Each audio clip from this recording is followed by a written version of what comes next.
Monsieur Richard Cometto. Bonjour. Moi, c'est concernant les parcs à chiens. Moi, je suis citoyen de Laval, je fréquente les parcs à chiens avec mon chien. Puis, je trouve qu'ils sont vraiment, excusez le terme, c'est vraiment pas beau. Est-ce que vous avez un budget, vous avez prévu pour ça? Premièrement. Et vous trouvez que nos parcs à chiens sont beaux? Ben, il y a beaucoup de temps. Moi, j'ai un chien blanc, quand j'arrive chez nous, il est noir. Je veux dire, il y a beaucoup de gazon, de la terre, beaucoup d'eau, beaucoup de choses, et ils sont beaucoup petits aussi. On m'indique qu'on a fermé le parc récemment et qu'on les a refaits et qu'ils seront de nouveau disponibles pour nos amis canins dans à peu près 15 jours à l'heure. Celui de la Val-Ouest, ça l'avait fermé l'année passée. J'ai essayé d'y aller parce que celui moi, que je vois à Sainte-Rose, il est potable, il y a encore. C'est lui que je vois le plus souvent, c'est le plus proche de chez nous. Deuxième question, est-ce que dans vos budgets, il y en a un pour Fabreville? Merci, M. Cometto. Alors, je vais demander au service des travaux publics de nous indiquer si ils ont besoin de budget supplémentaire pour évidemment remettre en état les parcs à chiens. Quant à Fabreville, on m'indique qu'il y en a un sur des Rossignols, donc il est relativement... C'est dans le quartier électoral de Fabreville, évidemment. Est-ce que nous en avons suffisamment? D'une part, je reçois des gens qui me disent qu'il faudrait avoir à diminuer le nombre d'animaux, puis c'est un peu porté à penser qu'ils ont absolument raison. Et d'autre part, je reçois des gens qui me disent, mais là, mon chien blanc, quand il va dans votre parc, il revient tout noir. Je veux dire, si vous aviez eu un chien noir, il ne serait pas revenu blanc. C'est ça.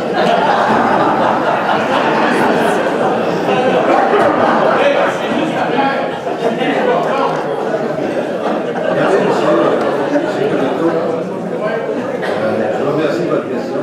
Je vais demander au travaux public de nous indiquer si nous avons le budget. On va voir, après, on va l'état de nos parcs. Merci. Madame Lydia Aboulian. Madame Aboulian, vous avez des questions concernant le berger blanc? Oui, il y en a deux que je vais éliminer parce que, bon, ça va gérer en même temps. D'accord, allez-y. Donc, le modèle de fourrière, la bulle créative, existe seulement au Québec. Et c'est un modèle qui a échoué partout. Il a été pratiqué en Amérique du Nord. Pour la simple raison qu'une telle entreprise n'a pas de mission de bien-être animal et leur mandat n'inclut pas la protection des animaux. Le berger blanc se nourrit financièrement de la surpopulation des animaux domestiques. Après les preuves d'abus du berger blanc, voici l'occasion parfaite, M. le maire, de fermer les portes de cette institution destructrice, frauduleuse et corrompue une fois pour toutes et de s'assurer que toute fourrière à but lucratif ne peut plus jamais s'installer à Laval. On ne veut pas de fourrière à but lucratif à Laval, M. Berthaud. Alors, vous n'êtes non plus pas obligé d'attendre jusqu'au 31 mai pour réviser le contrat avec le berger blanc. Comme Boucherville l'a fait, ils l'ont suspendu. Alors, ça serait quelque chose qu'on pourrait faire nous aussi pour montrer qu'on a zéro tolérance contre la cruauté des animaux. La deuxième question. Vous prétendez avoir envoyé des inspecteurs surprises et qu'ils ont conclu le bon fonctionnement de la fourrière. Croyez-vous réellement que c'était une surprise après la diffusion horrifique de leurs actions? Quelle sorte d'inspecteurs en passant? J'aimerais connaître les qualifications spécialisées de ces inspecteurs. Merci, Mme Aboulian. J'ai une dernière question. Votre partenaire Pierre Couture prétend avoir suffisamment d'espace dans sa fourrière pour accommoder adéquatement 32 000 animaux par année dans ses installations. Votre inspecteur n'a pu conclure que ceci était une déclaration peu plausible étant donné que la SPCA, qui détient une superficie beaucoup plus grande, ne reçoit que 10 500 par année, soit le tiers, et se retrouve à capacité maximum. Qu'avez-vous à dire de ces chiffres et de l'inspecteur qui prétend le bon fonctionnement de la fourrière? Merci. Alors, Madame la Présidente, je voudrais simplement rappeler à Mme Aboulian que nous ne sommes pas partenaires de M. Pierre Couture et nous ne sommes pas partenaires de son entreprise non plus. Alors, je lui demanderai la prochaine fois de moins établir les distinctions fondamentales de façon à ne pas réduire les gens. C'est la façon que je l'interprète. S'il vous plaît. La question. J'ai eu la patience et la délicatesse d'écouter Mme Aboulian. Je lui demanderai de prendre le regard de la question. Le modèle de fourrière privé existe au Québec. Est-ce qu'il existe ailleurs dans le monde? Je dirais qu'il est majoritairement présent au Québec. Il y a très peu de fourrières publiques au Québec. La SPCA étant une entreprise sans but lucratif qui, à une époque, le gouvernement service m'a terminé de l'avoir, mais à une époque a connu ses difficultés, puis elle a arrêté de s'émissionner pendant un bout de temps, puis elle n'allait pas bien, etc. Quant à la prétention que Lou Sherrill aurait cancellé son contrat avec Berger, suspendu son contrat, si vous me permettez, madame, je vais répéter à mme Bouliane que je l'ai écouté et qu'elle pourrait aussi l'écouter. Ce que Lou Sherrill a fait, c'est qu'il a suspendu la reconduction qu'il avait donnée, qui devait entrer en fonction en juillet 2011 jusqu'au 30 juin. Ils ont suspendu, il avait passé une résolution pour accorder une 3e année de contrat à Berger-Blanc. Actuellement, Berger-Blanc donne encore le service quotidiennement au Charlie. Ils n'ont pas suspendu le contrat en cours d'exercice. Ils ont suspendu la reconduction qu'ils avaient faite. J'ai leur copie de résolution ici. Alors, je demanderai à Mme William d'éviter de répandre des choses qui ne sont pas exactes et de lancer des gens sur des pistes. Boucherville n'a pas mis dehors hier à Berger-Blanc. Qu'est-ce qu'elle ferait avec les chiens? Et si vous permettez, Mme la Présidente, je remercie Mme William d'intervenir encore. Et Boucherville a simplement, par résolution, suspendu la résolution qui accordait, à compter du 1er juillet 2011 jusqu'au 30 juin 2012, la reconduction pour le 3e an. Alors, Boucherville n'a donc pas suspendu son contrat en cours à date. Elle a suspendu tout simplement l'octroi de la 3e année. C'est très différent. C'est pas la même chose du tout. Et c'est pas ce que demandait Mme Boulian. Or, je comprends que Mme Boulian est très occupée, qu'elle n'a peut-être pas le temps de faire sa recherche, mais je lui donne cette information.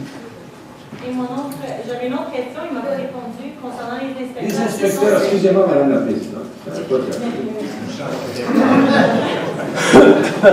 Les inspecteurs sont. Le contrat est sous la responsabilité des services de police qui ont des spécialistes qui connaissent ça. Ils ont visité l'entreprise. Ils n'ont pas visité à Montréal, ils ont visité sur notre territoire. Et la partie des opérations sur notre territoire s'est déroulée de façon conforme. Et ce qu'on a vu, qui nous a tous choqués. S'il vous plaît, Mme Abouliane, vous avez posé des questions. Non, excusez, Monsieur le Cotus, s'il vous plaît, vous avez le tour. Mme Abouliane, attendez. Mme Abouliane, vous avez posé une question. Alors, écoutez la réponse. Bon, alors, regardez. Alors, je reprends ma réponse. Cette fois, je souhaite que, évidemment, comme je ne donne pas la réponse qu'ils souhaiteraient que je donne, on toujours prétend que je peux répondre. Je suis habitué à ce comportement-là, madame, depuis le temps que je fais celui. J'ai dit que la responsabilité de l'inspection est de s'assurer que le contrat est établi de bonne façon et sous le service de protection des citoyens et qu'ils s'en sont acquittés de façon convenable. Monsieur Migliosi. En 2009, M. Fradette, 2009-2010, je pense, il a souffert un cauchemar avec cette affaire-là des intérêts pécuniaires. Et sur votre article 5.4, j'aimerais ça juste qu'on m'explique un peu, ça veut dire, quand on dit rapport du greffier concernant les changements significatifs, quand la déclaration des intérêts pécuniaires de Mme Legault-Bernier, c'est-tu des changements positifs? C'est quoi les changements significatifs? Monsieur le greffier, Toutes les déclarations d'intérêt pécuniaire sont accessibles et sont publiques. Les textes qui sont déposés au Conseil sont accessibles. Donc, si vous faites la demande, demain, il n'y a pas de problème pour remettre la déclaration pécuniaire. Merci. Monsieur Madame la Fradette. Présidente, juste un petit complément d'information. Je m'excuse, je n'ai pas souffert l'enfer parce que j'ai fait mes déclarations d'intérêt.